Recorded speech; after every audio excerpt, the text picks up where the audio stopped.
बच्चों आज हम यहाँ पे एरिया अंडर द कर्व यानी कि वक्रों से प्रतिबद्ध क्षेत्रफल चैप्टर के सारे कॉन्सेप्ट जितने भी तरीके के क्वेश्चन आते हैं इस चैप्टर के सारे तरीके यहाँ पे हम अच्छे से डिटेल में सीखने वाले हैं। तो यहाँ पे हमारा पहला कॉन्सेप्ट आ जाता है ट्रांसफॉर्मेशन ऑफ ग्राफ्स, ग्राफ का परिवर्तन। तो यहाँ पे हम समझ लेते हैं कि area under the curve chapter के क्वेश्चन सॉल्व करने के लिए हमें सबसे पहले ग्राफ बनाना आना चाहिए। हम ग्राफ बनाते कैसे हैं, ग्राफ में परिवर्तन कैसे करते हैं, ये हमें अच्छे से आना चाहिए, तभी हम इस चैप्टर के क्वेश्चन आसानी से सॉल्व कर पाएंगे। तो यहाँ पे हमारा पहला कॉन्सेप्ट आ जाता है ट्रांसफॉर्मेशन ऑफ ग्राफ्स यानी कि ग्राफ्स का परिवर्तन। यहाँ पे हमारा पहला आ जाता है y is equal to f x plus a, यानी कि यहाँ पे y is equal to f x हमारा कोई फंक्शन होगा प्लस ए हो रहा है, यानी कि कोई कांस्टेंट उसमें ऐड हो रहा है, हमारे फंक्शन में कोई कांस्टेंट ऐड हो रहा है, तब हमारे ग्राफ में क्या परिवर्तन आता है हम इसको देखते हैं। तो यहाँ पे हमारा शिफ्ट अब बाई अ यूनिट, यानी कि यहाँ पे हमारा ग्राफ एक यूनिट ऊपर शिफ्ट हो जाता है। अगर हमारे फंक्शन में कोई कांस्टेंट ऐड होगा तो हमारा ग्राफ जो है एक यूनिट ऊपर शिफ्ट हो जाएगा। अगला हमारा है y is equal to f x minus a, यानी कि कोई कांस्टेंट उसमें से माइनस हो रहा है हमारे फंक्शन में, तब क्या होता है, तब shift down by a unit, यानी कि हमारा ग्राफ एक यूनिट नीचे शिफ्ट हो जाता है। तो यहाँ पे हम समझ लेते हैं ग्राफ से, यहाँ पे हमारा y is equal to x square, यहाँ पे हमने फंक्शन ले लिया y is equal to x square का, तो ये हमारा ग्राफ हो गया y is equal to x square 0,0 से होके जाएगा, ये हमारा फंक्शन हो गया। इसमें हम क्या करते हैं प्लस ए कर देते हैं, तो यहाँ पे हमारा बन जाएगा y is equal to x square plus a, तो यहाँ पे हमारा ये ग्राफ एक यूनिट ऊपर शिफ्ट हो गया। अब आगे हमारा y is equal to x square minus a, यानी कि हमने क्या किया फंक्शन में माइनस ए कर दिया। ए यहाँ पे कोई भी नंबर हो सकता है, इसलिए यहाँ पे हमने क्या किया ए ले लिया है, तो यहाँ पे हमारा y is equal to x square minus a एक यूनिट नीचे शिफ्ट हो जाएगा, तो ये हो गया हमारा ग्राफ। तो यहाँ पे हमने क्या किया, इस कॉन्सेप्ट को अच्छे से ग्राफ से समझ लिया। अब अगला देखते हैं क्या है। हमारा अगला है y is equal to f of x plus a. अभी तक हमने देखा कि हमारे फंक्शन में कुछ ऐड हो रहा था, माइनस हो रहा था, लेकिन यहाँ पे हमारे x में कुछ ऐड और माइनस हो रहा है, तब क्या होगा, तब यहाँ पे अगर x में कोई संख्या ऐड हो रही है तब क्या होगा, हमारा ग्राफ जो है शिफ्ट हो जाएगा लेफ्ट बाई अ यूनिट, यानी कि एक यूनिट हमारा ग्राफ लेफ्ट में शिफ्ट हो जाएगा। और अगर उसमें से कुछ माइनस हो रहा होगा, यहाँ पे हमारा x है उसमें से कुछ माइनस हो रहा है, तब हमारा ग्राफ राइट में शिफ्ट हो जाएगा एक यूनिट। तो ये था हमारा, इसको हम ग्राफ से समझते हैं। तो यहाँ पे हमने क्या किया, फंक्शन ले लिया y is equal to x square, same ही फंक्शन है, क्या है कि हमारा फंक्शन छोटा सा है, हम इससे कॉन्सेप्ट क्लियर कर लेंगे। तो यहाँ पे हमारा y is equal to x square हमारा फंक्शन है, हमें क्या करना है x में प्लस ए करना है, तो यहाँ पे हमारा x में प्लस ए कर देंगे, तो यहाँ पे हमारा y is equal to x square plus a का होल स्क्वायर बन जाएगा।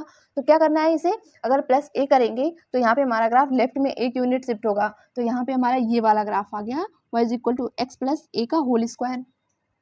हमारा ये था y is equal to x square 0,0 से होके जाता था, तो यहाँ पे हमने क्या किया, x में प्लस ए किया, तो यहाँ पे एक यूनिट हमारा लेफ्ट में शिफ्ट हो गया।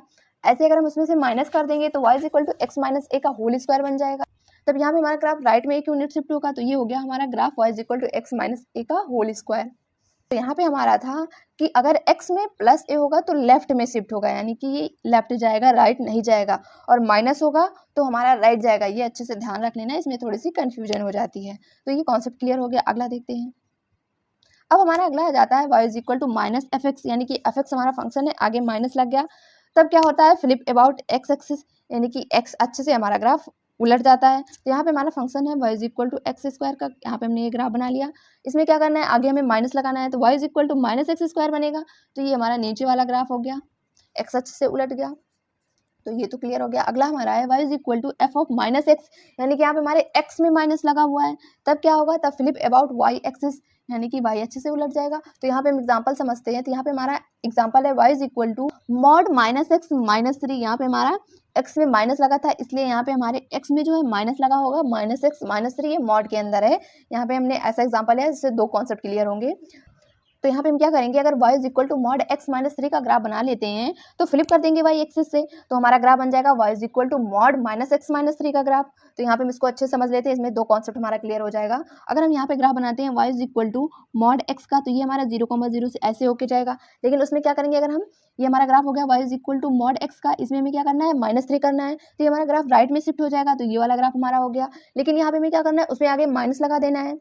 यहाँ पे हम क्या करते हैं, अगर direct y is equal to x minus 3 का ग्राफ फ्लिप कर देते हैं तो ये हमारा मिल जाता है y is equal to minus x minus 3 का मॉड के अंदर माइनस एक्स माइनस 3 का ग्राफ मिल गया। लेकिन अगर हम इसे थोड़ा सा और अच्छे से क्लियर करते हैं तो यहाँ पे हमारा माइनस एक्स माइनस 3 है मॉड के अंदर, तो हम क्या करेंगे, माइनस कॉमन ले लेंगे, तो हमें मिल जाएगा मॉड माइनस एक्स प्लस 3, ये हमें मिल गया मॉड के अंदर। जब हमने माइनस कॉमन कर लिया तो हमें पता है कि मॉड के अंदर अगर माइनस होता है तो पॉजिटिव हो जाता है, तो यहाँ पे हमें मिल गया y is equal to x plus 3, तो वही हमें मिल गया। अगर y is equal to x minus 3 का ग्राफ बना के अगर हम फ्लिप कर देते तो y is equal to x plus 3 का हमें ग्राफ मिल जाता, तो यही हो गया हमारा कॉन्सेप्ट। तो यहाँ पे क्या था कि x में कुछ प्लस और माइनस हो रहा होता है तो हमारा ग्राफ जो है लेफ्ट राइट शिफ्ट होता है, वो था हमारा, यहाँ पे ये भी क्लियर हो गया। और अगर हमारा एक्स में माइनस लगा होता है तब हमारा ग्राफ वाई एक्सिस से फ्लिप हो जाता है। तो यहाँ पे हमारा दो कॉन्सेप्ट अच्छे से क्लियर हो गया। अगला देखते हैं क्या है।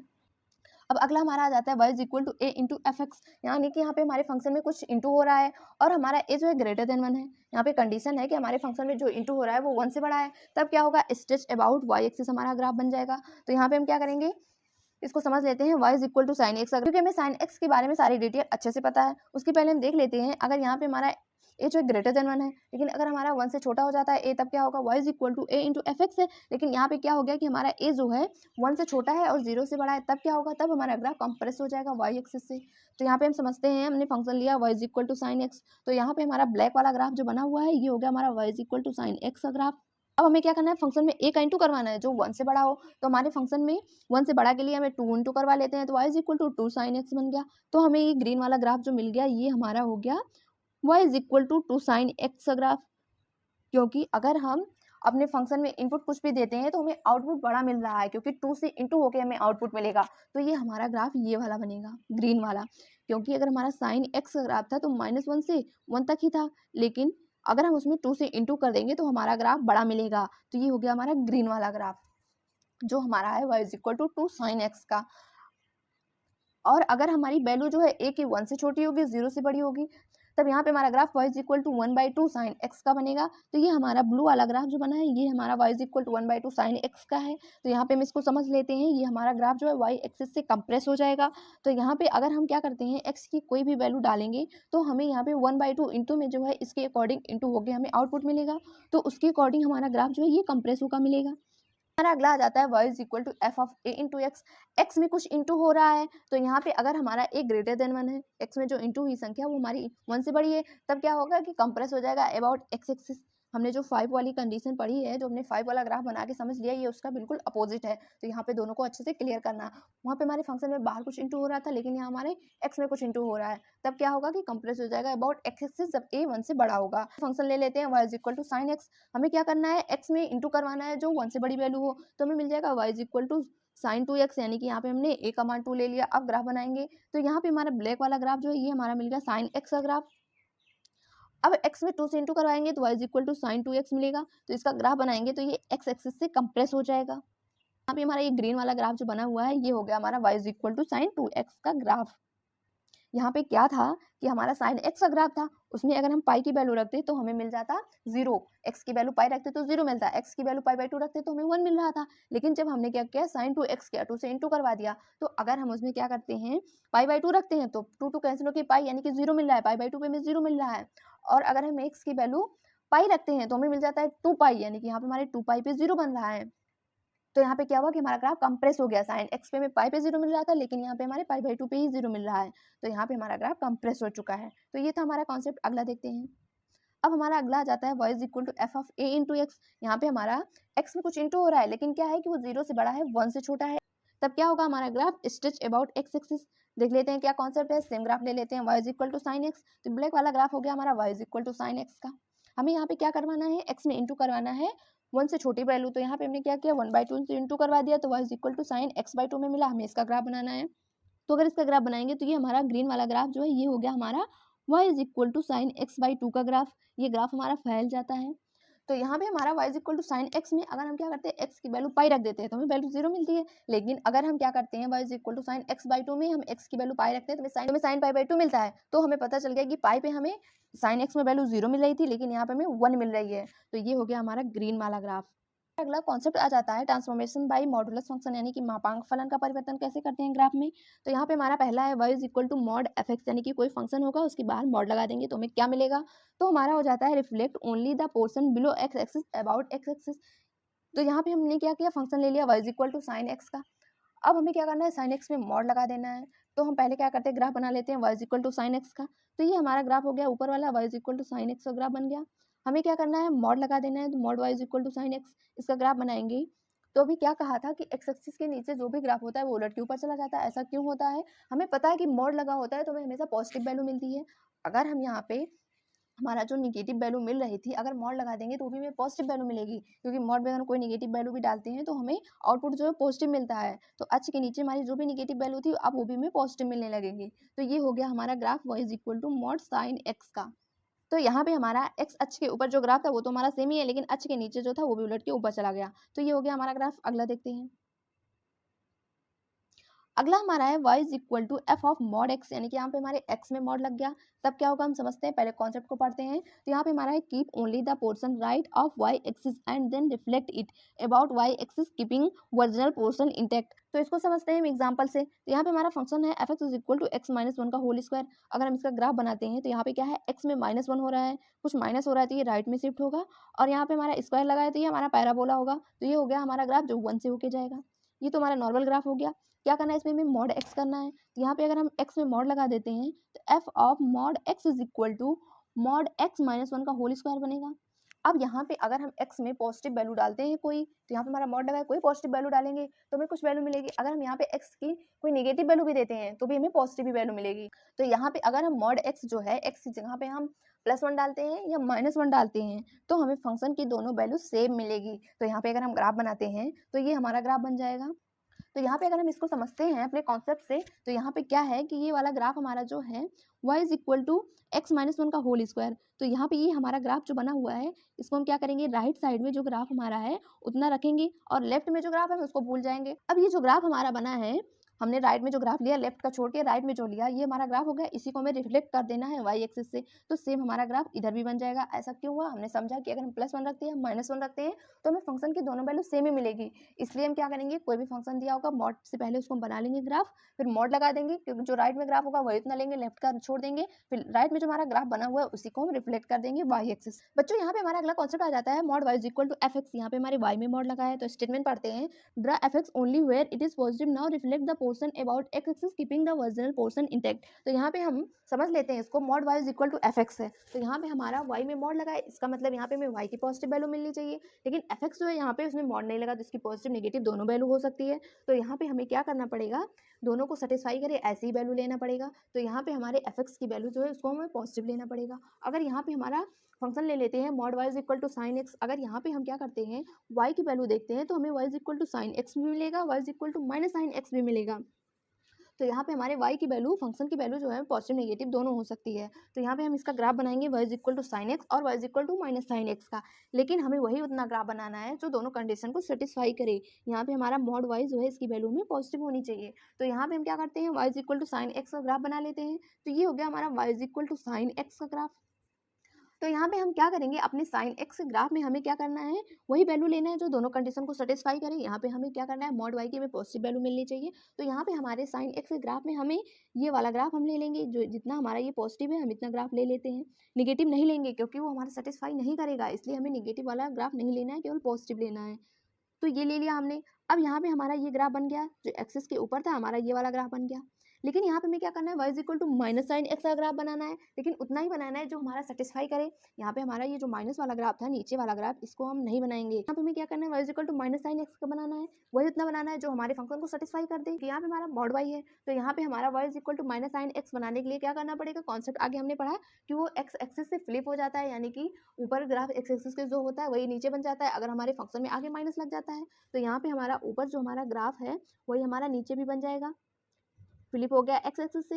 ये हमारा कॉन्सेप्ट आगे जो हमने पढ़ा वही था। तो यहाँ पे हमारा वही ग्राफ बना, y is equal to sine x का पॉजिटिव वाला ग्राफ ऊपर जो बना हमने वही लिया। लेकिन यहाँ पे हमारा y is equal to minus sine x भी बनाना था, तो हमारा क्या किया, जो ऊपर था हमने उसी को नीचे फ्लिप कर दिया। तो ये हो गया हमारा graph mod y is equal to f x का, यानी कि mod y is equal to sine x का।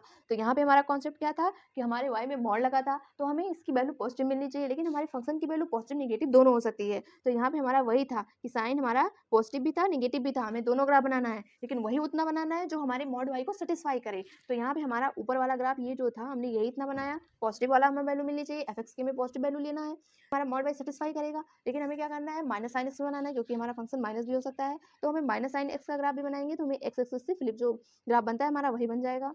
बच्चों यहाँ पे हमारा अगला आ जाता है y is equal to greatest integer of f x, यानी कि यहाँ पे हमारे फंक्शन में ग्रेटेस्ट इंटीजर लगा है। तो यहाँ पे हम पढ़ लेते हैं हमारा स्टेटमेंट क्या कह रहा है draw f x and break it into portion using horizontal line at unit interval, take projection of each portion on lower line.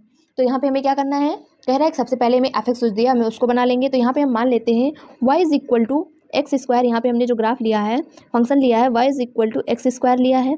तो यहाँ पे हमने जीरो से लेके इन्फाइनाइट के बीच में हमारा जो ग्राफ था हमने वही ड्रॉ किया है समझने के लिए, क्योंकि हमें पता है कि y is equal to x square graph जो होता है वाई एच के इधर जो बना है सेम कॉपी पेस्ट इधर भी हो जाता है। तो हम एक तरफ का ग्राफ बना के समझ लेते हैं कि कॉन्सेप्ट क्या है। तो यहाँ पे हमारा ये ग्राफ हो गया y is equal to x square का। तो यहाँ पे हम क्या करेंगे, अगर हम 0 से लेके 1 के बीच में कोई भी वैल्यू डालते हैं तो हमें ग्रेटेस्ट इंटीजर की वैल्यू 0 मिलेगी।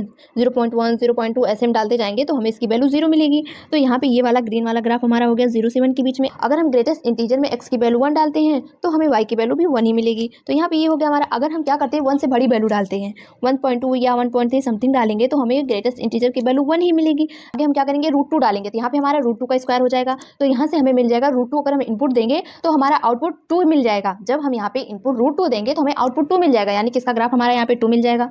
तो यहाँ से हमने देखा कि 1 से √2 के बीच में हमारा जो ग्राफ होगा वो हमारा होगा 1 से 2 के बीच में, यानी कि उसका ग्रेटेस्ट इंटीजर हमारा 1 आ जाएगा। और जब हम यहाँ पे क्या करेंगे √3 लेंगे तो हमारा √3 का स्क्वायर होगा। तो जब हम √3 लेंगे, इनपुट हम √3 लेंगे तो हमें आउटपुट 3 मिलेगा, यानी कि यहाँ पे हमारा ग्राफ पहुंच जाएगा √3 पे। तो यहाँ से हमें पता चल गया कि अगर हम √2 से लेकर √3 के बीच में कोई भी इनपुट डालते हैं तो हमें आउटपुट 2 से 3 के बीच में मिलेगा।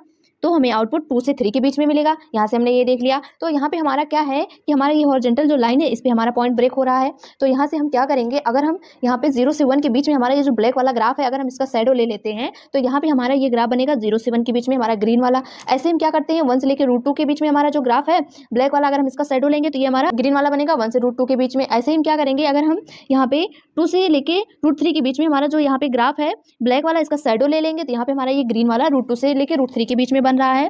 तो यहाँ से हमने ये देख लिया कि हम क्या करेंगे, जो हमें एफ एक्स फंक्शन दिया होगा हम उसको बना लेंगे। और आगे हमारा क्या होगा कि हमारा जो ब्रेक पॉइंट होगा वो हॉरिजॉन्टल लाइन पे होगा हमारे से 1 2 3 4 ऐसे में जो मिलेगा उस पे हमारा ब्रेक होगा पॉइंट, हम उसको देख लेंगे। फिर क्या करेंगे, हमने जो ग्राफ बनाया उसकी हम शैडो जो ले लेंगे वो हमारा बनेगा ग्राफ। तो यहाँ पे हमारा ग्रेटेस्ट इंटीजर एक्स स्क्वायर का अगर हम यहाँ पे ग्राफ बनाते हैं तो यहाँ पे हमारा जो ग्रीन वाला ग्राफ बना हुआ है ये हमारा ग्राफ बनेगा greatest integer of x square का। बच्चों हमारा अगला है y is equal to f of greatest integer x, यानी कि यहाँ पे हमारे x में ग्रेटेस्ट इंटीजर लगा है। तो यहाँ पे हमारा क्या है, स्टेटमेंट पढ़ते हैं, draw f x and break it into portion using horizontal line between any two vertical lines we get constant value equal to the value of left line. यहाँ पे कह रहा है draw f x and break it into portion using horizontal line between any two vertical line we get constant value equal to the value of left line. तो यहाँ पे ये कह रहा है तो हम इसको समझ लेते हैं क्या कह रहा है। पहले हमारा एफ एक्स जो हमारा कर्व दिया है उसको बना लेंगे। यहाँ पे हमारा एफ एक्स जो है एक्स स्क्वायर है, तो यहाँ पे हमने क्या किया एक्स स्क्वायर का ग्राफ बना लिया। अब उसमें हमने क्या किया, एक्स में हमें ग्रेटेस्ट इंटीजर लगा हुआ है तो हम देखेंगे हमारा यहाँ पे वैल्यू जो हमारा आउटपुट आएगा किस इंटरवल में आएगा, हम पहले इसको चेक कर लेते हैं। तो यहाँ पे हम क्या करते हैं, पहले 0 से लेके 1 के बीच में देख लेते हैं। तो यहाँ पे हमारा 0 से लेके 1 के बीच में हमारा ये जो है, अगर यहाँ पे हम क्या करेंगे अपने ग्रेटेस्ट इंटीजर के अंदर वैल्यू 0 डालते हैं तो हमें वैल्यू जो है 0 मिलेगी, स्क्वायर कर देंगे 0 ही मिल जाएगा। लेकिन अगर हम 0 से लेके 1 के बीच में मान लेते हैं 0.1 0.2 समथिंग डालते हैं तो उसके बाहर हमारे ग्रेटेस्ट इंटीजर के अंदर 0 ही मिलेगा। 0 से लेके 1 के बीच में कोई भी वैल्यू डालते हैं तो ग्रेटेस्ट इंटीजर के बाहर हमें 0 ही मिलेगा, उसका स्क्वायर करेंगे तो हमारा 0 ही रहेगा। इसलिए यहाँ पे हमारा 0 से लेके 1 के बीच में हमारा ये ग्राफ है। यहाँ पे हमने क्या किया, 0 से लेके 1 के बीच में कोई भी वैल्यू डाला तो हमारा फंक्शन के अंदर ही जो हमारा होगा वो ग्रेटेस्ट इंटीजर यूज हो रहा है, तो उसके बाहर जो वैल्यू मिलेगी उसका स्क्वायर करना है। तो यहाँ पे हम ग्रेटेस्ट इंटीजर के अंदर 0 से लेके 1 के बीच में कोई भी पॉइंट डाला तो हमें 0 मिला, उसका स्क्वायर कर देंगे तो हमें 0 ही मिलेगा। ऐसे हम 1 से 2 के बीच में देखते हैं, अगर हम 1.1 डालते हैं तो हमारा ग्रेटेस्ट इंटीजर 1 मिलेगा, 1.2 डालेंगे तो ग्रेटेस्ट इंटीजर 1 मिलेगा, उसका स्क्वायर करेंगे तो हमें वैल्यू 1 ही मिलेगी। तो यहाँ पे हमारा क्या होगा कि हमारा 1 पे जो हमारा ग्रेटेस्ट इंटीजर मिला हुआ है वो हमारा तब तक कंटिन्यू रहेगा, वही वैल्यू हमारी सेम आती रहेगी। कोई भी वैल्यू डालते हैं 1.2 1.3 1.4 कोई भी वैल्यू डालेंगे हमें वहां पे क्या होगा, हमारा आउटपुट जो है 1 ही मिलेगा जब तक हमारा 2 नहीं आ जाता। तो यहाँ पे अगर हम ऐसे क्या करते हैं 2 से 3 के बीच में देखते हैं तो 2 से 3 के बीच में अगर हम 2.1 2.2 2.3 समथिंग अगर हम डालते जाएंगे तो हमारा आउटपुट जो होगा वो हमारा 2 मिलेगा। तो 2 का स्क्वायर कर देंगे तो हमारी वैल्यू 4 मिलेगी। तो यहाँ पे हमारा 4 बनेगा। अभी तक हमारा था कि 1 से 2 के बीच में था तो हमारा आउटपुट जो था वो हमारा 1 ही मिल रहा था, तो हमारा ग्राफ जो है 1 तक था। यहाँ पे हमारा 0 से 1 के बीच में हमने कोई भी वैल्यू डाला तो ग्रेटेस्ट इंटीजर के बाहर हमारी वैल्यू 0 मिली, उसका स्क्वायर करेंगे तो हमारा 0 से 1 के बीच में जो हमारा ग्रीन वाला ग्राफ बना वो हो गया हमारा। अब 1 से 2 के बीच में हमने क्या किया 1.1 1.2 1.3 कुछ भी डाला तो हमें ग्रेटेस्ट इंटीजर के बाहर 1 वैल्यू मिली, उसका स्क्वायर कर देंगे तो हमें 1 ही मिलेगा। इसलिए यहाँ पे हमारा ग्राफ यहाँ पे 1 से 2 के बीच में ये ग्रीन वाला ग्राफ हमारा तब तक कंटिन्यू रहेगा जब तक यहाँ पे हमें 2 नहीं मिल जाता, क्योंकि हमारा 1 से 2 के बीच में ग्रेटेस्ट इंटीजर के लिए सारी वैल्यू हमारी 1 हो रही है। ऐसे हमारा 2 से 3 के बीच में देखेंगे, 2 से 3 के बीच में अगर हम कोई भी वैल्यू डाल दें, जैसे 2.1, 2.3, 2.4 कुछ भी डालेंगे तो ग्रेटेस्ट इंटीजर के बाहर 2 मिलेगा। फिर हमें उसका स्क्वायर करना है तो हमें वैल्यू 4 मिलेगी, यानी कि आउटपुट हमें 4 मिलेगा। तो ये हो गया हमारा 4। तो यहाँ पे यही कह रहा है स्टेटमेंट में कि जब तक हमें यहाँ पे आगे वाली वैल्यू हमें मिल नहीं जाती, तब तक यहाँ पे हमारी सारी वैल्यू कांस्टेंट ऐसे में मिलती जाएगी। तो यहाँ पे हमने देखा कि 2 से 3 के बीच में कोई भी हमने इनपुट डाला, 2.1, 2.3 कुछ भी डाला, लेकिन हमें आउटपुट 4 ही मिलेगा। तब तक हमें 4 मिलेगा जब तक हम क्या करते हैं, अपना इनपुट 3 नहीं डाल देते। तो यहाँ पे यही कह रहा है कि हमारी लेफ्ट लाइन से राइट लाइन जब तक आ नहीं जाती, तब तक हमारा यहाँ पे वैल्यू कांस्टेंट मिलती जाएगी। ऐसे हमारा यहाँ पे 4 होगा तो हमारी वैल्यू जो होगी 3 डालेंगे तो हमें 9 मिलेगा। तो 3 के बाद हम 4 के बीच में कोई भी वैल्यू डाल दे तो हमें वो 9 मिलता जाएगा, जब तक यहाँ पे हमारा लेफ्ट लाइन से राइट लाइन मिल नहीं जाती। तो ऐसे हमारा मिलता जाएगा। तो हमारा कॉन्सेप्ट यही था, यही हमारा जो हमने राइट साइड में यूज़ किया, यही हम लेफ्ट साइड में देखेंगे। तो यहाँ पे हमारा -1 से लेकर 0 के बीच में है। तो यहाँ पे अगर हम क्या करते हैं, 0 से छोटी वैल्यू कोई भी डालते हैं, जैसे -0.1, 0.2, 0.3 कुछ भी डालेंगे तो उसकी वैल्यू हमें क्या मिलेगी, -1 मिलेगी। ऐसे हम क्या करेंगे, -1 से 2 के बीच में कोई भी वैल्यू डालेंगे तो हमें छोटी वैल्यू मिलती है, तो हमें -2 मिलेगा। इसका स्क्वायर कर देंगे तो हमें 4 मिल जाएगा। ये -1 पे हमारा क्या है, ये हमारा लेफ्ट लाइन है। इसके लिए हम क्या करेंगे, इसे कॉन्स्टेंट हम लाइन खींच देंगे जब तक हमें ये राइट वाली लाइन नहीं मिल जाती। ऐसे हमारा -2 पे हमारी ये लेफ्ट है, इसके आगे हमारी ये वाली राइट है। जब तक हमारी राइट लाइन मिल नहीं जाती, -1 वाली हमारी राइट होगी, हॉरिजॉन्टल लाइन -1 पे जो है ये हमारी राइट होगी। तो यहाँ पे हमारी जब तक कि हमारी राइट वाली हॉरिजॉन्टल लाइन मिल नहीं जाती, तब तक हम कांस्टेंट कर देंगे। ऐसे हमारा -3 होगा। तो यहाँ पे हम क्या करेंगे, जब तक हमें यहाँ पे राइट वाली लाइन मिल नहीं जाती, तब तक ऐसे हम कांस्टेंट लाइन खींच देंगे। तो ऐसे हमारा ग्राफ बनता चला जाएगा। बच्चों, हमारा अगला आता है फ्रैक्शनल पार्ट ऑफ फंक्शन, यानी कि जब हमें फ्रैक्शनल पार्ट ऑफ फंक्शन दिया होगा तब हम उसका कैसे ग्राफ बनाएंगे, क्या करेंगे, उसको समझ लेते हैं यहाँ पे। तो यहाँ पे हमारा y = fraction part of fx हमारा ये दिया हुआ है। तो यहाँ पे क्या कह रहा है, हम इसको देख लेते हैं। हमारा स्टेटमेंट क्या कह रहा है, ड्रॉ fx, पहले हम क्या करेंगे, fx जो हमें दिया हुआ उसको हम बना लेंगे, and break it into portion using horizontal line at unit interval. फिर क्या करना है कि हमारी हॉरिजॉन्टल लाइन जो है उस पर हमारे इंटरवल पे हमारा पॉइंट जो है ब्रेक होगा, उसको हम देख लेंगे। और आगे कह रहा है नाउ पुल डाउन और up down every portion between 0 and 1, यानी कि यहाँ पे क्या कह रहा है कि हमारा जो fx दिया होगा, पहले हम fx बना लेंगे, फिर हमारी हॉरिजॉन्टल लाइन पे हमारा यूनिट इंटरवल यानी कि 1, 2, 3, 4 जो होगा वहाँ पे हमारा पॉइंट ब्रेक होगा, हम उसको देख लेंगे। और फिर क्या करना है कि हमें पुल डाउन और पुल अप करना है, यानी कि यहाँ पे हमारा 0 से 1 के बीच में हमारा ग्राफ होगा, लेकिन और जो हमारा पोर्शन होगा 0 और 1 के बाहर, उसको हम क्या करेंगे, खींच के ले आएंगे 0 और 1 के बीच में, यानी कि हमारी जो और वैल्यूज होगी उसको हम 0, 1 के बीच में ले आएंगे। तो वही यहाँ पे कह रहा है। तो हम समझ लेते हैं ये कैसे करना है। तो यहाँ पे मान लेते हैं fx = यहाँ पे हमारा fractional part of sin x, graph हमारा फंक्शन हमारा sin x है, और हमारा यहाँ पे y बिलोंग करेगा 0 से लेके 1 तक। हमें यहाँ पे 0 लेना है, 1 नहीं लेना है। तो यहाँ पे हम क्या करेंगे, तो यहाँ पे हमारा ये ब्लैक वाला ग्राफ जो है ये तो हमारा sin x का ग्राफ है, तो हमें fractional part of sin x का ग्राफ बनाना है। y बिलोंग कर रहा है 0 से 1 के बीच में करना चाहिए हमारा। तब यहाँ पे हम क्या करेंगे, 0 से लेके यहाँ पे हमारा 1 के पहले तक ग्राफ हमारा सेम रहेगा, क्योंकि यहाँ पे हमारा y 0 से 1 के बीच में ये होना चाहिए। तो 0 से 1 के पहले तक तो हमारा ग्राफ जो है वो सेम ही रहेगा, लेकिन जैसे हमारा ग्राफ 1 पे पहुंचेगा, हमें पता है फ्रैक्शनल पार्ट ऑफ 1 की वैल्यू 0 होती है, तो यहाँ पे जैसे हमारा ग्राफ 1 पे पहुंचेगा, हमारी वैल्यू वहाँ पे 1 पे टूट जाएगा, ब्रेक हो जाएगा, तो हमारा यहाँ पे पहुंच जाएगा π/2 पे हमारा 0 हो जाएगा। आगे हमारा सेम ही रहेगा।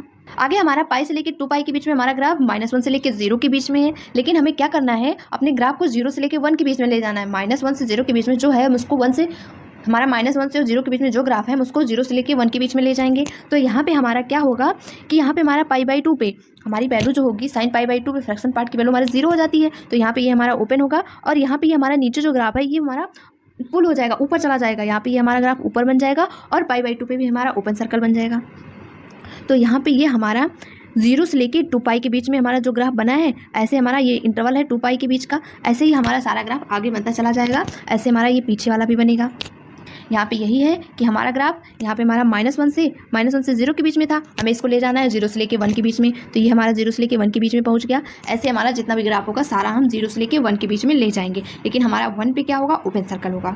तो ये हो गया हमारा sin x का graph, fraction part of sin x का ग्राफ। तो यहाँ पे हम क्या करेंगे, हमें कोई भी फंक्शन दिया होगा तो सबसे पहले क्या करेंगे, fx ड्रॉ कर लेंगे। उसके बाद हम क्या करेंगे, ब्रेक पॉइंट हॉरिजॉन्टल, यानी कि हमारा हॉरिजॉन्टल लाइन पे यूनिट इंटरवल यानी कि 1, 2, 3 पे हमारा ब्रेक होगा फंक्शन। तो वहाँ पे हम क्या करेंगे, चेक कर लेंगे। उसके बाद हमें क्या करना है, 0 से लेके 1 के बीच में ही बनाना है। तो हमारा ग्राफ 0 से लेके 1 के बीच के बाहर कोई भी ग्राफ होगा हमारा, हम उसको खींच के ले आएंगे 0 से 1 के बीच में। तो ये हो जाता है हमारा fraction part of sin x का ग्राफ, या हमारा फ्रैक्शन पार्ट ऑफ fx का ग्राफ। बच्चों यहाँ पे हमारा अगला आ गया y = f of fractional part of x, यानी कि यहाँ पे हमारे x में जो है फ्रैक्शनल पार्ट लग गया। तब यहाँ पे हमें क्या करना है, हमारे स्टेटमेंट है draw fx only from x = 0 to x = 1। Now since f of fractional part of x is periodic with period one copy paste in the portion of throughout. यहाँ पे हमारा फंक्शन है f x is equal to fractional part of x का whole square. यहाँ पे हमारा पूरा fractional part of x है, इसका पूरे का होल स्क्वायर है। तो यहाँ पे हमें पता है कि इसका पीरियड, इसका आवर्तकाल जो होता है वो 0 से 1 के बीच में होता है। तो यहाँ पे हम क्या करते हैं, अगर हम 0 से 1 के बीच में कोई भी वैल्यू लेते हैं, मान लो 0.1, 0.2, 0.3 ऐसे हम कोई भी वैल्यू लेंगे, तो यहाँ पे हमें फ्रैक्शनल पार्ट की वैल्यू जो मिलेगी वो हमें सेम ही मिलेगी। 0.1, 0.1 ऐसे में सेम ही मिलती चले जाएगी, यानी कि जो हम इनपुट डालेंगे वही हमें आउटपुट मिलेगा। तो यहाँ से हमें ये पता चल गया। लेकिन अगर हम 1 से 2 के बीच में कोई भी वैल्यू डालते हैं, मान लो 1.1 या 1.2 या 1.3 कुछ भी डालेंगे, तो हमें उसके बाद जो वैल्यू मिलेगी वो हमें 0.1 मिलेगी। 0.1 अगर हम 1.1 डालते हैं तो हमें 0.1 मिलेगी, 1.2 डालते हैं तो हमें 0.2 मिलेगी, यानी कि हमें वो फ्रैक्शन पार्ट वाली वैल्यू मिलेगी। तो यहाँ पे हम क्या करेंगे, अगर हम 0 से 1 के बीच में ग्राफ ड्रॉ करते हैं तो यहाँ पे ये हमारा ग्राफ बनेगा। 0 से 1 के बीच में जो हम इनपुट देंगे वही हमें आउटपुट मिलेगा। तो यहाँ से हमें पता चल गया कि इसका आवर्तकाल जो होता है 0 से 1 के बीच में होता है, मतलब इसके आगे हमारा जो भी ग्राफ बनेगा सारा कॉपी पेस्ट होता चला जाएगा। तो ऐसे हमने समझ लिया कि अगर 1 से 2 के बीच में हमने लिया तो हमने क्या किया, इनपुट डाला 1.1 तो हमें आउटपुट मिला 0.1। ऐसा क्यों मिला, अगर यहाँ पे हमारा इनपुट है 1.1 तो हमने इसमें डाला 1.1, लेकिन यहाँ पे हमारे फ्रैक्शन पार्ट से अंदर जो है हमारे एक्स पे लगा हुआ है फ्रैक्शन पार्ट, तो इसके बाहर हमें जो वैल्यू मिलेगी फंक्शन के अंदर वो हमारी 0.1 होगी। तो इससे हमें पता चल गया कि हमने जो भी इनपुट डाला वो तो हमारा चेंज था, लेकिन हमारा आउटपुट चेंज नहीं हुआ। जो हमें फंक्शन के बाहर भी 0.1 ही मिल रहा है, इसलिए हमारा सारा ग्राफ ऐसे कॉपी पेस्ट होता चला जाएगा। 0 से 1 के बीच में हमारा जो भी ग्राफ है यही ग्राफ हमारा बनता चला जाएगा, क्योंकि इसका पीरियड 0 से 1 के बीच में है। तो यहाँ पे हमने यही सीखा कि हम सबसे पहले क्या करेंगे, एफ एक्स अपना ड्रॉ कर लेंगे, फिर 0 से 1 के बीच में हम अपना ग्राफ बना लेंगे, फिर उसके बाद वही ग्राफ हम कॉपी पेस्ट कर देंगे, तो ये हमारा ग्राफ बन जाएगा। तो बच्चों यहाँ पे कर्व बनाने के लिए कुछ पॉइंट हमारे और होते हैं, हम इसको समझ लेते हैं। इसके अकॉर्डिंग हम कोई भी ग्राफ बना सकते हैं। तो यहाँ पे हमारा पहला आ जाता है सिमेट्रिकल अबाउट एक्स एक्सिस। कैसे मिलता है हम इसको भी समझ लेते हैं। यहाँ पे स्टेटमेंट पढ़ते हैं, कह रहा है if all the power of y in the equation are even then the curve symmetrical about x axis। यानी कि कह रहा है हमें जो इक्वेशन दिया होगा उसमें y की पावर इवन होगी, तब हमें जो कर्व मिलेगा वो हमारा x एक्सिस के अबाउट सिमेट्रिक हो। तो यहाँ पे ये कर्व हो गया जो हमारा x एक्सिस से सिमेट्रिकल है। तो यहाँ पे अगर हम इसको ऐसा समझते हैं कि अगर हम x की कोई भी वैल्यू लेते हैं तो वहाँ पे हमें y की 2 वैल्यू मिल रही है। तो ऐसे हम कोई भी वैल्यू लेंगे तो y की 2 वैल्यू मिलेगी, कर्व बनाते जाएंगे तो ये हमारा x एक्सिस से हमारा सिमेट्रिकल होगा, सममित होगा। तो यहाँ पे ये कॉन्सेप्ट हो गया। अगला देखते हैं। अब अगला हमारा है symmetrical about y axis. Statement पढ़ते हैं, if all the power of x in the equation are even then the curve symmetrical about y axis. यानी कि यहाँ पे कह रहा है कि यदि हमारा जो इक्वेशन दिया होगा उसमें x की पावर जो होगी वो हमारी इवन होगी, तब हमारा कर्व जो बनेगा वो y अच्छे से सममित होगा, यानी कि सिमेट्रिकल होगा। तो ये कर्व हो गया हमारा। इसको भी हम ऐसा समझ लेते हैं, अगर हम y की एक वैल्यू ले रहे हैं तो उस वैल्यू पे हमें x की 2 वैल्यू मिलेगी, तो ऐसे हमारा सिमेट्रिकल बनता चला जाए। अब अगला हमारा है सिमेट्रिकल अबाउट बोथ एक्सिस, यानी कि x और y दोनों अच्छे से हमारा कर्व सममित हो, सिमेट्रिकल हो, तब क्या होती है कंडीशन देखते हैं। स्टेटमेंट पढ़ते हैं, कह रहा है all the power of x and y the equation are even the curve is symmetrical about x axis as well as y. यानी कि यहाँ पे कह रहा है कि अगर हमारा एक्स और वाई दोनों पावर इवन होगी, हमारे इक्वेशन में एक्स और वाई दोनों की पावर इवन होगी, तब हमारा कर्व जो मिलेगा एक्स अक्ष और वाई अक्ष दोनों से हमारा कर्व सममित होगा, सिमेट्रिकल होगा। तो ये हो गया हमारा कर्व जो हमारा सर्किल का है। एक ऐसा हमारा कर्व और मिलता है, अगर हम इसका भी कर्व बनाते हैं, इक्वेशन हमारा ये जो दिया गया है इसका अगर कर्व बनाएंगे तो ये हमारा ऐसे बनेगा, ये भी हमारा सममित होगा दोनों अक्षों से। तो ये कर्व हमारा ऐसा बनता है। अगला देखते हैं। अब अगला हमारा है सिमेट्रिकल अबाउट बोथ एक्सिस, यानी कि ये भी हमारा है, इसकी भी कंडीशन कुछ होगी, देखते हैं। If the equation of curve remains unchanged by interchanging x and y, then the curve is symmetrical about the line y is equal to x। पे कह रहा है कि हमारा इक्वेशन जो दिया गया है, इस इक्वेशन में x और y के दोनों को हम इंटरचेंज कर देते हैं, यानी कि x की जगह पे y, y की जगह पे x कर देते हैं, तो हमारा कर्व जो बनेगा y is equal to x की लाइन से हमारा सिमेट्रिकल होगा। तो ये हमारा इक्वेशन है। अगर हम इसमें क्या करते हैं, x और y दोनों की वैल्यू को इंटरचेंज कर देते हैं, तो ये हमारा कर्व जो बना है y is equal to x की लाइन से हमारा कर्व सममित है, सिमेट्रिकल है। तो ऐसे ही हमें कोई भी क्वेश्चन दिया होगा, कॉन्सेप्ट पता रहेगा तो हम ऐसा सोच के ग्राफ बना लेंगे। अगला देखते हैं क्या है। अगला हमारा है सिमेट्रिकल इन अपोजिट कोऑर्डिनेट्स। तो यहाँ पे हम इसको समझ लेते हैं। तो यहाँ पे कह रहा है when x and y are replace by -x and -y। यहाँ पे कह रहा है कि अगर हमारा x y जो है हमारी इक्वेशन में, इसको हम रिप्लेस कर देते हैं -x एंड -y से, तब क्या बनता है हमारा कर्व, तब हमारा कर्व सिमेट्रिकल होगा कोऑर्डिनेट से, यानी कि ये हमारा पहले चतुर्थांश में है, ये हमारा चौथे चतुर्थांश में है, दोनों हमारा सिमेट्रिकल हो जाएगा। ऐसे ही हमारा -xy is equal to -c² होगा, तो भी हमारा चतुर्थांश से ऐसे हमारा सममित बन जाएगा। तो यहाँ पे हमने ये सारी स्टेटमेंट अच्छे से समझ लिया। इसके अकॉर्डिंग हमें कोई भी कर्व बनाना होगा तो हम ऐसे सोच के बना सकते हैं। इसके आगे हम पढ़ते हैं कि हमारी एरिया क्या होती है। कर्व बनाने के बाद हम एरिया निकालते कैसे हैं, अब ये पढ़ लेते हैं। तो यहाँ पे हमारा आ गया area between curve and axis, यानी कि वक्र और अक्षों के बीच हमें एरिया निकालना हो तो हम कैसे निकालेंगे। तो यहाँ पे हमारा ये कर्व मान लेते हैं, हमारा कर्व दिया हुआ है y equal to f x का, हमें इसके नीचे की एरिया निकालनी है। तो हम क्या करेंगे, यहाँ पे हमारा x इज इक्वल टू 1 यहाँ पे हमारा x is equal to a से लेके x is equal to b के बीच में हमें इसी की कर्व के नीचे की एरिया निकालना है। तो ये हमारा अक्ष के ऊपर है, अक्ष के ऊपर है तो हमें एरिया पॉजिटिव मिलेगी। तो यहाँ पे हमें एरिया इज इक्वल टू मिल जाएगा a से b तक हमारा लिमिट होगी और यहाँ पे हमारा बन जाएगा वाई डी एक्स, क्योंकि यहाँ पे हम क्या कर रहे हैं, एरिया विद एक्स एक्सिस निकाल रहे हैं, क्योंकि एक्स अक्ष से एरिया निकाल रहे हैं। तब यहाँ पे हमें वाई इज इक्वल टू जो भी फंक्शन हमें दिया होगा उसको यहाँ पे रख देंगे। तो वाई इज इक्वल टू हमारा एफ एक्स है इंटू डी एक्स कर देंगे, लिमिट लगा देंगे ए से बी के बीच में, जहाँ तक हमें एरिया निकालनी होगी वो हमें लिमिट लगा देंगे। तो ये हो गया हमारा पहला कॉन्सेप्ट। अगला देखते हैं। अगला हमारा है, यहाँ पे ये हमारा अक्ष के नीचे भी है और ऊपर भी है, हमारा curve y is equal to f x है, यहाँ पे x is equal to a है, यहाँ पे x is equal to b है, हमारा c है जो अक्ष को कट कर रहा है। तब हम क्या करेंगे, तो हमें पता है कि x अक्ष के नीचे की एरिया हमारी नेगेटिव होती है, तो उसके लिए हम पहले से क्या कर सकते हैं, या तो माइनस लगा लें या तो हम मॉड लगा लें, तब हमारी एरिया पॉजिटिव हो जाएगी। तो उसके लिए यहाँ पे हमने क्या किया, area is equal to mod लगा लिया। a से c तक हमारी लिमिट हो गई, ये हमारे अक्ष के नीचे, तो एरिया नेगेटिव हो गई, इसलिए हमने यहाँ पे मॉड लगा लिया। अगर हम मॉड ना लगाते तो यहाँ पे हम आगे माइनस लगा के भी सॉल्व कर सकते थे, तो या तो मॉड लगाओ या तो हमें पहले से आगे माइनस लगा लो। तो ये हो गया हमारा, प्लस हो जाएगा सी से लेके बी तक एफ एक्स डी एक्स। तो यहाँ पे हमारे अक्ष के ऊपर थी तो यहाँ पे हमारा एफ एक्स डी एक्स हो गया, मॉड नहीं है, यहाँ पे हमारा मॉड आ गया। तो ये तुम्हारा क्लियर हो गया। अगला देखते हैं।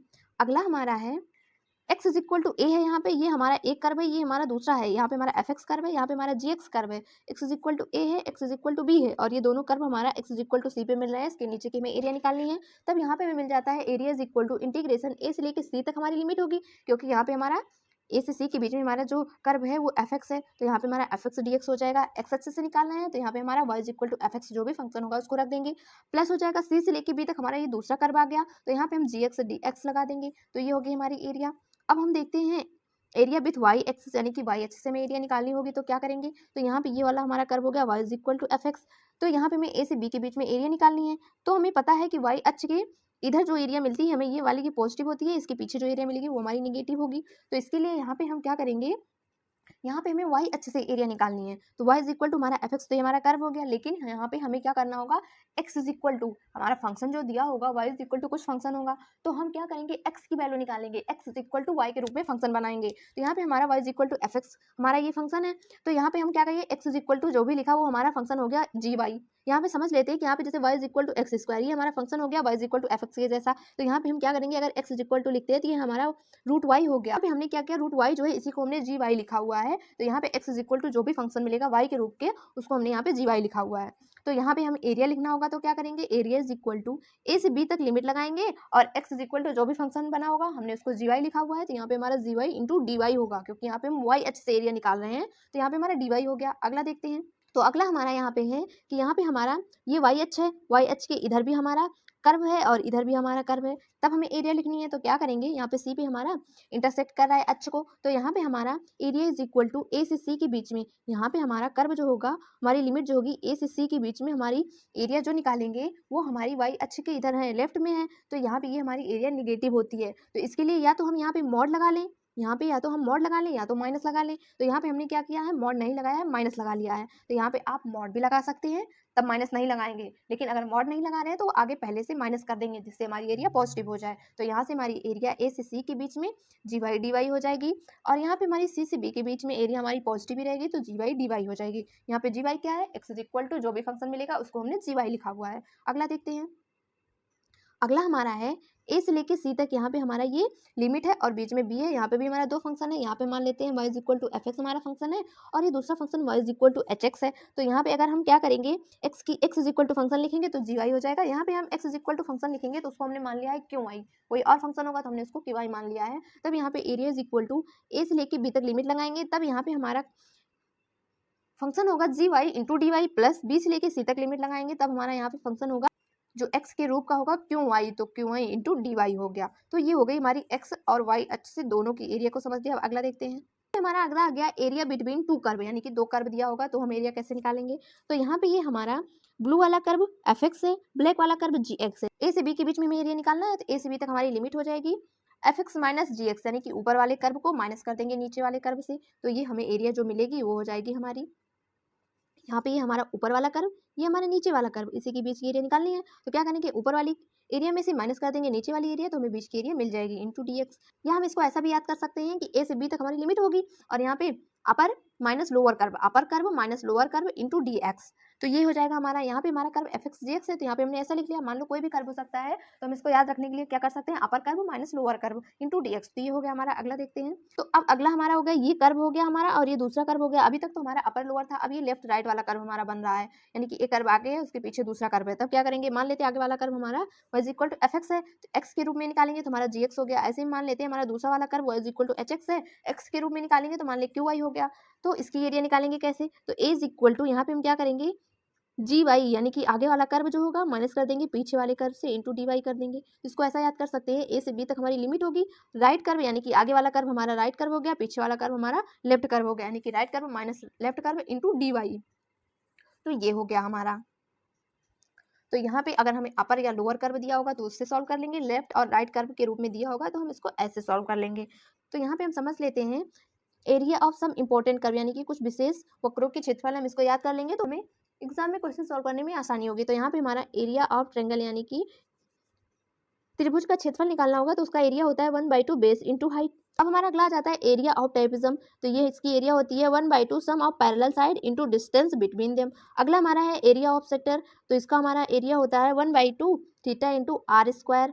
अगला हमारा है एरिया ऑफ स्टैंडर्ड इलिप्स, यानी कि इलिप्स मतलब दीर्घवृत्त का हमारा यहाँ पे क्षेत्रफल क्या होगा, हम इसको देख लेते हैं। तो इसका क्षेत्रफल होता है पाई ए बी।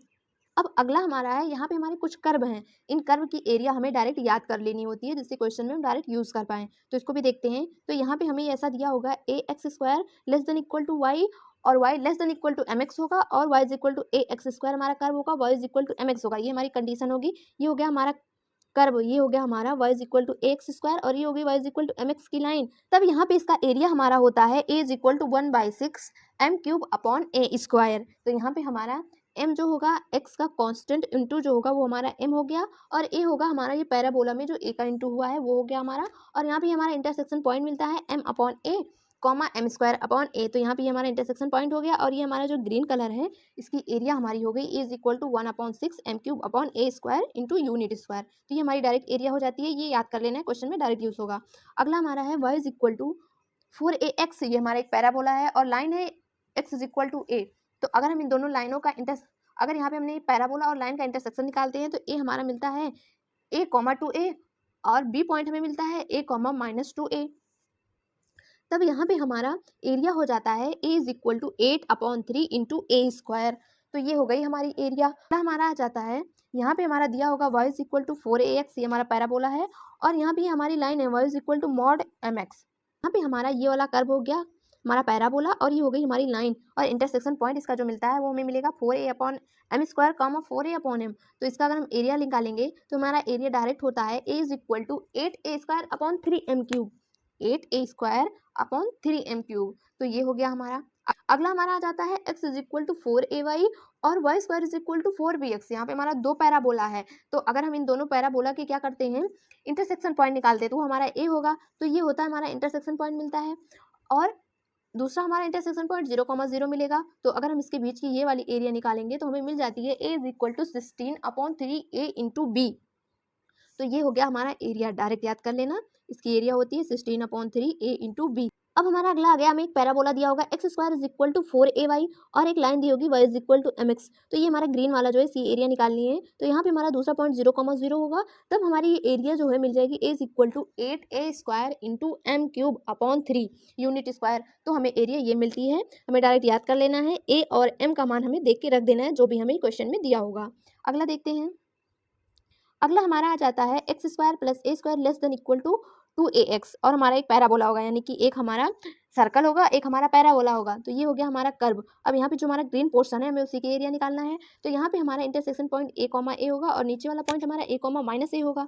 और यहाँ पे हमारी पहली कंडीशन है कि x हमारा ग्रेटर देन इक्वल टू 0 होगा, y भी ग्रेटर देन इक्वल टू 0 होगा। तब हमें एरिया मिलेगी a is equal to a square into पाई/4 माइनस 2/3 यूनिट स्क्वायर। ये होगी हमारी एरिया। और जब हमारा x जो होगा वो हमारा ग्रेटर देन इक्वल टू 0 होगा, तब हमारा यहाँ पे एरिया हो जाएगा is equal to 2a square into पाई/4 माइनस 2/3 यूनिट स्क्वायर। यहाँ पे हमारा 2 से इंटू हो जाएगा। यहाँ पे मैं केवल x greater than equal to दिया हुआ है 0, y हमें यहाँ पे नहीं दिया हुआ है, लेकिन यहाँ पे हमारी दोनों कंडीशन थी कि दोनों ग्रेटर देन इक्वल टू 0 होगा, तब हमें ये एरिया मिलेगी। तो ये हो गया हमारा। अगला देखते हैं। अब हमारा अगला आ गया x square upon a square plus y square upon b square less than equal to 1। ये हमारा होगा दीर्घवृत्त का इक्वेशन, और x upon a plus y upon b greater than equal to 1, ये हो गया हमारा लाइन का इक्वेशन। ऐसे हमारा यहाँ पे ये दूसरी कंडीशन दी हुई है, दोनों हमारा एक लाइन का इक्वेशन है, एक हमारा दीर्घवृत्त का इक्वेशन है। तब हमें ये कर्व मिल जाएगा। अगर हम इसका कर्व बनाएंगे तो यहाँ पे हमारा ए वाला point intersection point A comma 0 होगा, ये हमारा 0 कॉमा बी होगा। तब हमें ये ग्रीन वाला एरिया निकालना है। तब हमें मिल जाएगा area is equal to a into b pi minus 2 upon 4 unit square. तो ये हो जाएगी हमारी एरिया। अगला हमारा है कि y इज इक्वल टू के कॉस एक्स, और यहाँ पे कंडीशन दी हुई है x हमारा 0 से लेके पाई/6 के बीच में होगा, और कह रहा है कि यहाँ पे हमारा 3x, यहाँ पे हमारा क्या है cos 3x है, तो यहाँ पे हमारा 3 का इंटू करवा देंगे, तो यहाँ पे हमारा 0 से पाई/2 के बीच में हो जाएगा, और ये हमारा बन जाएगा कर्व। जब हम कर्व बनाएंगे k is equal to cos 3x है, यानी कि cos x का ग्राफ बनाएंगे तो कुछ हमारा ऐसा ही बनेगा। तो ये हो गया हमारा कर्व। हमें क्या करना है, ग्रीन वाली एरिया निकालनी है। तो यहाँ पे हमारा एरिया इज इक्वल टू मिल जाएगा k/3 यूनिट स्क्वायर। अगला देखते हैं क्या है। अगला यहाँ पे हमारा है कर्व। अगर हमें दिया होगा mod x plus mod y is equal to 1, तो इसकी एरिया हमें मिल जाएगी 2 यूनिट स्क्वायर। अगर हम इसका कर्व बनाएंगे तो यहाँ पे हमें 4 इक्वेशन मिलेगा। Minus x plus y is equal to 1, plus x minus y is equal to 1, x plus y is equal to 1, minus x minus y is equal to 1। फिर हम कर्व बनाएंगे, फिर हम एरिया निकालेंगे, तब हमें मिलेगा 2 यूनिट स्क्वायर। अब यहाँ पे हमारा अगला आ जाता है इंटीग्रेशन 0 से लेके -1 तक लिमिट है। यहाँ पे हमारा log x dx है, तो यहाँ पे हमें इसका एरिया मिल जाता है -1। अब हमारा अगला आ जाता है area bounded by parabola and a line perpendicular to its axis is 2/3 of area rectangle formed with tangent at vertex. यहाँ पे जो हमने स्टेटमेंट पढ़ा उससे इसको समझ भी लेते हैं। तो यहाँ पे हमें क्या करना है, ये ग्रीन वाला जो है इसी की एरिया निकालनी है। तो उसके लिए यहाँ पे हमने क्या किया, वर्टेक्स पे टेंजेंट बना लिया और एक्सिस पे परपेंडिकुलर बना लिया। यहाँ पे हमने इसलिए बनाया क्योंकि यहाँ पे हमें क्या करना है, एक रेक्टेंगल बनाना है। तो यहाँ पे अब यहाँ पे हमारा बन गया ए पी, और ये होगी हमारी लाइन बी क्यू। तो यहाँ पे ए पी क्यू बी, ये हमारा बन गया एक चतुर्भुज यानी कि रेक्टेंगल। तो हमें क्या करना है, ये पैराबोला के अंदर जो ग्रीन कलर है हमें इसी की एरिया निकालनी है। तो हम क्या करेंगे, 2/3 area of a p q b, यानी कि 2/3 area of rectangle, area of चतुर्भुज कर देंगे तो हमें ये शेडेड एरिया जो हमारी ग्रीन कलर की है वो हमें मिल जाएगी। तो ये कॉन्सेप्ट हमारा हो गया। सेम ऐसे ये भी है हमारा, ये केवल हमें ऊपर की एरिया निकालनी है। तो यहाँ पे हमारा चतुर्भुज हो गया ए पी एम ओ, क्योंकि यहाँ पे हमारे वर्टेक्स पे टेंजेंट है और एक्सिस पे परपेंडिकुलर है। तो यहाँ पे हमारा एरिया हो जाएगा 2/3 area of a p o b. तो यहाँ पे हमने देखा कि हमारा पैराबोला होगा, और हम वहाँ पे पहले आइडेंटिफाई कर लेंगे कि हमें एरिया कौन सी निकालनी है। तो जब हमें वो पता चल जाएगा, अगर हमें कुछ ऐसी एरिया दिखेगी तो हम क्या करेंगे, वर्टिक्स पे अगर हमें क्या करना होगा, टेंजेंट नहीं दिया होगा तो वर्टिक्स पे हम टेंजेंट बना लेंगे, एक्सिस पे परपेंडिकुलर बना लेंगे, वहाँ पे हम एक चतुर्भुज बना लेंगे, फिर हम उसका 2/3 कर देंगे तो हमें एरिया मिल जाएगी जो हमें चाहिए थी। तो ये हो गया। हम क्या करते हैं, इस पर एक एग्जाम्पल भी देख लेते हैं, क्योंकि ये हमारा एक इंपॉर्टेंट कॉन्सेप्ट है। अगर हमें क्या करना होगा, अगर हमें ये कॉन्सेप्ट नहीं पता होगी तो हमारा क्वेश्चन इंटीग्रेशन करना पड़ेगा, फिर सॉल्व करना पड़ेगा, फिर उसमें गलत होने के भी चांस हो जाते हैं। लेकिन अगर हम ये कॉन्सेप्ट सीख लेंगे और इस पर हम प्रैक्टिस भी कर लेंगे अच्छे से, अगर हम प्रैक्टिस कर लेंगे 2-3 क्वेश्चन सॉल्व करके, तो ये कॉन्सेप्ट अच्छे से क्लियर होगा, फिर इससे क्वेश्चन कभी गलत नहीं होगा। तो इसमें कम समय भी कम लगता है और क्वेश्चन गलत होने के भी चांस कम रहते हैं, पर प्रैक्टिस होनी चाहिए। तो हम एग्जाम्पल देख लेते हैं। हमारा एग्जाम्पल है, the area of the region enclosed between the parabolas y square is equal to 2x - 1 and y square is equal to 4x - 3। तब हमें क्या करना है, इन दोनों पैराबोला से जो हमारा घेरा क्षेत्रफल है वही बताना है। तो यहाँ पे हम क्या करेंगे, पहले इस पैराबोला को सॉल्व कर लेते हैं। तो y square is equal to 2 into x minus 1/2 होगा यहाँ। तो यहाँ पे हमारा 1/2, 0 पे हमारा ये पैराबोला का वर्टिक्स आ जाएगा। दूसरा हमारा है y square is equal to, solve करेंगे तो 4 इंटू एक्स माइनस 3/4 होगा। यहाँ पे हमारा वर्टिक्स जो होगा वो हमारा 3/4, 0 पे मिलेगा। तो हम इन दोनों को सॉल्व करके पहले देख लेंगे कि हमारा वर्टिक्स कहाँ पे है। तो यहाँ पे हम पहले कर्व बना लेते हैं। Y square is equal to 2 into x minus 1/2। तो यहाँ पे हमारा वर्टिक्स 1/2 है, यानी कि ब्लैक वाला कर्व ये हमारा पहला वाला पैराबोला है। यहाँ पे ये वाला हमारा हो गया y square is equal to 2 into x minus 1/2 का, और दूसरा वाला हमारा ग्रीन वाला हो गया y square is equal to 4 into x minus 3/4। इसका वर्टेक्स हमारा 3/4 आ गया। तो अब हमें एरिया निकालना है इन दोनों पैराबोला के बीच में, जो हमारा येलो कलर है इसी का एरिया हमें बताना है। तो अभी हमने पढ़ा कि हमें तो कर्व दिया होगा और वो लेफ्ट और राइट जैसा होगा, तो वहाँ पे हम उस कॉन्सेप्ट को पढ़ लिया था, लेकिन वहाँ पे हमें इंटीग्रेशन करना पड़ेगा और यहाँ पे इंटरसेक्शन पॉइंट भी निकालना पड़ेगा। तो हमें इंटीग्रेशन करके क्वेश्चन को सॉल्व करना पड़ेगा, लेंदी होगा। तो यहाँ पे हम क्या करेंगे, ये छोटा वाला कॉन्सेप्ट लगा के सॉल्व करेंगे। तो यहाँ पे हम रेक्टेंगल बनाएंगे, उसके लिए हमें क्या करना होगा, यहाँ पे हमें वर्टिक्स पे हमें शीर्ष पे हमें क्या करना पड़ेगा, टेंजेंट बनाना पड़ेगा, और हमें एक्सिस पे परपेंडिकुलर बनाना पड़ेगा। यहाँ पे नहीं कि हमारा बी और सी जो है ये दोनों हमारे सेम पे कट कर रहे होंगे, तो यहाँ पे ये हमारा टेंजेंट हो गया, यहाँ पे हमारा परपेंडिकुलर हो गया, और यहाँ पे हमारा ये वर्टिक्स है, ये हमारा वर्टिक्स पे टेंजेंट हो गया। तो अब हमें यहाँ पे चतुर्भुज मिल गया ABCD।